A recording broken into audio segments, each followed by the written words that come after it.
All right, if you're a little queasy or you're eating your Cheerios, this one might gross you out. Okay.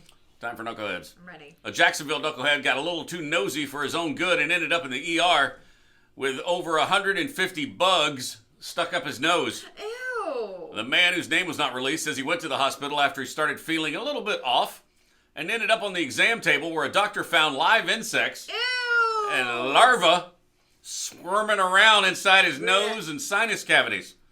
The patient said, I started getting nosebleeds, constant nosebleeds. I couldn't even get up to go to the bathroom without my nose starting to bleed. Gross. Then I went for the examination. The doctor says, I see movement. These weren't tiny critters, Dr. Carlson says, who treated the man. Size-wise, there were variations, but the larger ones were as big as the end of my pinky. I knew I was in big trouble.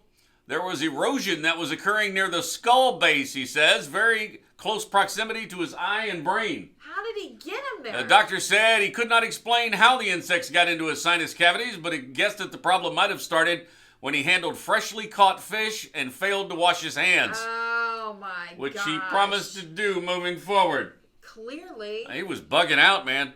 That is. Why not just blow your nose? Oh. It's disgusting. I would think the first time you blew your nose after that, you might notice.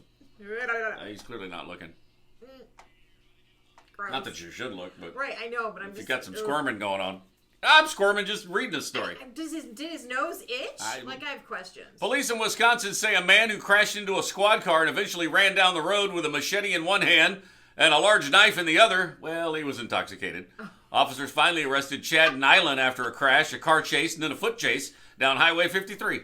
Officers say Nyland hit a squad car and then sped away. At one point, he jumped out of the car and showed the officer he had a machete in one hand and a knife in the other. Nyland's accused of then driving some more before he abandoned his car and started running down the highway.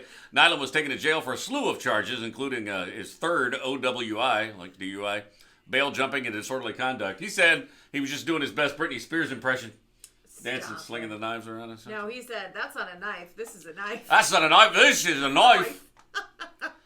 And last but not least, police in Texas are working to identify a knucklehead who was caught on camera stealing $450 from a Girl Scout cookie stand outside Walmart. I just bought 4 boxes last night. What kind? We were coming out of Publix. Yeah. We got Do-si-dos, we got Samoas, we got the Thin Mints, of course. Tagalongs? And then, no, it was the new one. The Adventure Fulls. Oh. Yeah, pretty good. The search and destroy branch of the Girl Scouts have been called out and are instructed to take no prisoners to find this guy. I have some tagalongs in my pantry. Yeah? Yeah. Didn't bring them in. No? No, that's my... We scarfed them down like crazy last Oh night my after dinner. gosh, that's all you need. Yeah. Just, My son ate a whole sleeve of Thin Mints. I was so mad at him. Really? Those are your Knuckleheads. You can find those stories and more wherever you follow us on social media. Just search Mel and Scott in the morning. Yeah, but a whole sleeve? Come on, save some for the rest of the family. No! It's first come, first serve. And you got to put them in the fridge first. You got to get them good and cold before you eat them. Do that, yeah. And That's a whole meal right there.